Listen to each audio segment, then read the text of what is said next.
Herkese merhaba, ben Hasan. Türkçe öğrenen yabancılar için açmış olduğum Let's Speak Turkish kanalına hoş geldiniz.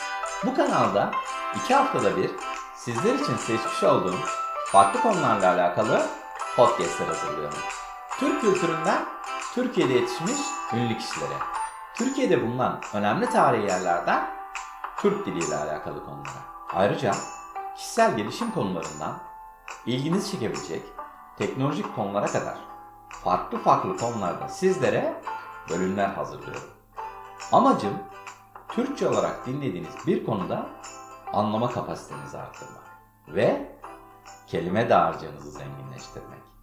Kanalıma hala abone olmadıysanız ücretsiz bir şekilde abone olabileceğinizi hatırlatmak isterim. Geçen gün son zamanlarda yayınladığım podcastlerin konularına baktım. Ve uzun zamandır tarihi ve turistik yerlerle alakalı bir bölüm yapmadığımı fark ettim. En son yaklaşık 3 ay önce Sümele Manastırı hakkında bir bölüm hazırlamıştım. Eğer mistik hikayeler ilginizi çekiyorsa ve dinlemediyseniz bu podcast'i mutlaka dinleyin derim.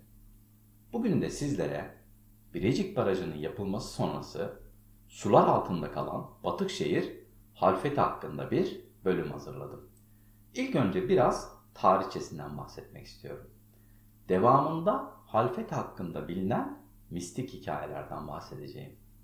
Son bölümde ise daha çok yapılabilecek aktivitelerden, gezi rotalarından ve tabii ki yöresel yemeklerden bahsedip bölümü tamamlamayı planlıyorum. Hazırsanız eğlenceli yeni bir bölüme başlayalım isterseniz. Halfeti, Şanlıurfa ilinin kuzeybatısında Fırat Nehri kıyısında yer alan tarihi ve kültürel açıdan zengin bir ilçedir. Tarihi oldukça eskiye dayanan Halfeti birçok farklı medeniyetin izlerini taşır. Antik dönemlerde bölgedeki yerleşimlerin M.Ö. 9. yüzyıla kadar uzandığı tahmin ediliyor. Hititliler, Asurlular, Persler ve Makedonyalılar gibi birçok uygarlık burada hüküm sürmüştür. Antik dönemden sonra sırasıyla Roma ve Bizans egemenliğinde yaşamıştır. Daha sonra İslamiyet'in yayılmasıyla milattan sonra 7. yüzyılda bölge Müslümanların kontrolüne geçmiştir. Yaklaşık 6 asır boyunca Müslümanların egemenliği altında kalmıştır. Devamında 13. yüzyılda ise bölge Eyyubilerin yönetimine girmiştir. Bu dönemde Halfeti'de önemli mimari eserler yapılmıştır. Eyyubilerin bölgedeki hakimiyeti 1517'de Mısır seferi sırasında Padişah Yavuz Sultan Selim döneminde bölgenin Osmanlı egemenliğine katılmasıyla sona ermiştir. Bu dönemde istikrarlı bir yönetim ve huzur ortamı oluşmuştur. 20. yüzyılda ise Cumhuriyet'in kurulmasıyla Türkiye sınırları içerisinde bulunan Şanlıurfa'ya bağlı bir ilçe olarak varlığını sürdürmüştür. Cumhuriyet döneminde eski Halfeti diye bilinen bölge 1990'lı yıllarda inşasına başlanılan ve 2000'li yıllarda tamamlanan Birecik Barajı ile birlikte sular altında kalmıştır. Halkın ise büyük bir kesimi daha yukarıda bulunan Yeni Halfeti bölgesine taşınmıştır. Şimdi ise tarihi zenginliğinin yanında ünlü efsaneleriyle bilinen ilçenin efsanelerinden birkaç tanesini sizlerle paylaşmak istiyorum. İlk olarak araştırdığımda beni en çok etkileyen Siyah Gül'ün hikayesini anlatarak başlamak istiyorum. Rivayete göre Halfeti'de birbirine aşık iki genç yaşarmış. Ancak aileleri bu gençlerin kavuşmasına izin vermezmiş. İki sevgili aşklarına engel olmasına dayanamayıp kendilerini Fırat Nehri'nin içerisine bırakmışlar. O günden sonra da nehir kıyısındaki güller kırmızı değil simsiyah açmaya başlamış. Bölge halkı ise bu acı trajik olaydan sonra siyah gülleri aşkın ve kaybedilmiş sevdaların sembolü olarak görmeye başlamış. Şimdi ise bir başka ilginç efsane olan Batık Minare'nin laneti efsanesini anlatmak istiyorum. Sular altında kalan Savaşan Köyü'ndeki minarenin tepesinin hala suyun üstünde durması ilginç bir hikayeye sebep olmuştur. Rivayete göre köy halkı minareyi yaparken büyük ve önemli bir bilgenin lanetine uğramış. Bahsi geçen bilge, eğer bu minare bir gün devrilirse köyünüz de yok olacak demiş. Yıllar sonra baraj yapılıp köy suya gömüldüğünde minarenin tamamı batmamış. Yalnızca tepesi suyun üzerinde kalmış. Halk ise bilgenin kehanetinin gerçekleştiğini, fakat minarenin halkın hatıralarını yaşatmak için direndiğini düşünüyor. Size en son anlatmak istediğim efsane ise Kayıpşehir ile alakalı. Halfeti'nin büyük ölçüde sular altında kalması Kayıpşehir efsanesine ilham vermiştir aslında. Efsaneye göre eski çağlarda Halfeti'de gizemli bir şehir varmış. Bu şehir altınla kaplı sokakları, zengin kütüphaneleri ve dillere destan güzellikteki yapılarıyla ünlüymüş. Ancak orada yaşayan halk çok kibirli ve açgözlüymüş. Tanrıları bu halkı cezalandırmaya karar vermiş.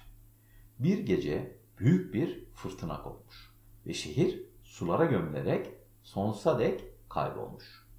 Bugün hala suyun altındaki eski Halfeti'nin bazı kalıntıları görülebilir ve efsaneye göre bu şehir geceleri suyun derinliklerinden hala parlamaktadır. Bu güzel, birbirinden ilginç 3 efsaneden sonra şimdi ise sizlere Halfeti'ye geldiğinizde mutlaka yapmanız gereken aktivitelerden ve tabii ki tatmanız gereken lezzetlerden bahsedeceğim. Turistik aktivite için bölgeye geldiyseniz mutlaka tekne turu yapmalısınız. Bu şekilde şu an su altında kalan eski Halfeti, Savaşan Köyü ve Batık Minare'yi görebilirsiniz. Ayrıca biraz önce hikayesini anlattığım siyah gülleri görmek için Halfeti Tarım Müdürlüğü'nü veya yerel seraları ziyaret edebilirsiniz. Ayrıca tekne turuna dahil olduysanız Rumkale'ye de mutlaka çıkmalısınız.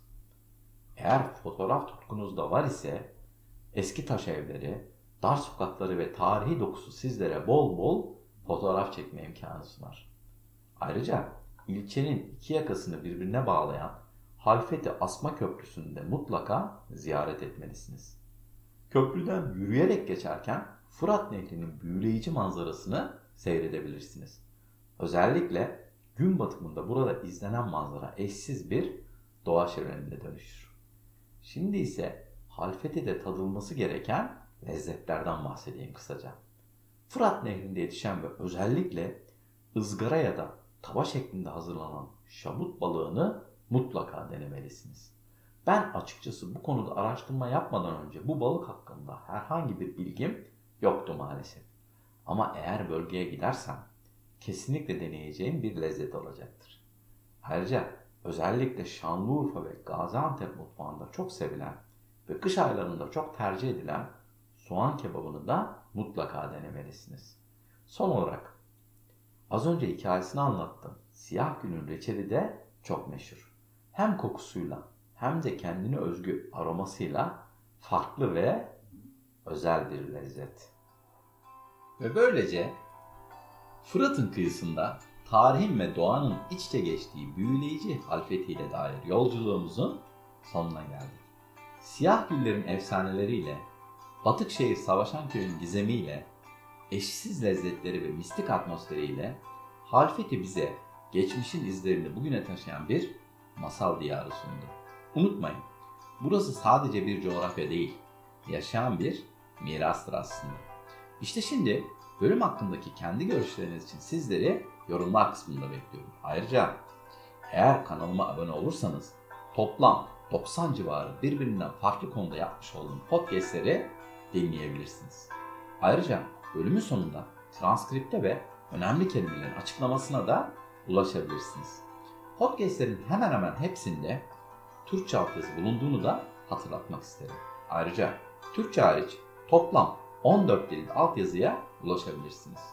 Eğer kanalıma abone olma konusunda henüz karar veremediniz ve bir şekilde bana destek olmak istiyorsanız bu durumda Bu bölümü beğendiyseniz bir like veya yorum bırakabilirsiniz. Sizin için en fazla yarım dakika sürecek olan bu süreç kanalımın daha fazla Türkçe öğrenen kişiye ulaşmasına yardım edecektir. Ayrıca yüzümde ufak bir tebessüme de neden olacağını hatırlatmak isterim. Şimdilik benden bu kadar. Kendinize iyi bakın ve sağlıkla kalın.